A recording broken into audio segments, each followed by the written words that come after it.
身邊闖出過，夕陽照亮了天空，鋪滿火紅的顏色，把星星都掉進了銀河。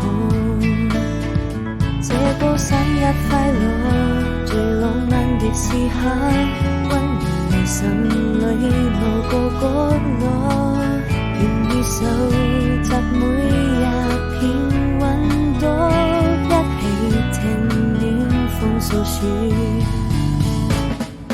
去看煙火，許多年以後，這是我們的生活。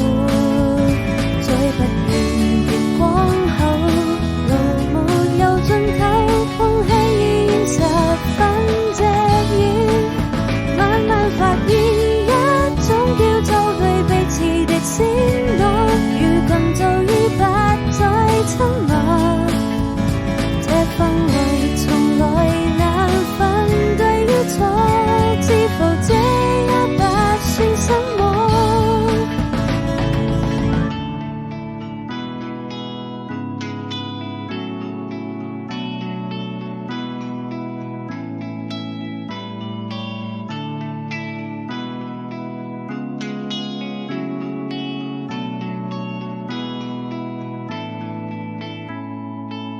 回味走過浪漫的篝火，我又在誰身邊闖出過，夕陽照亮了天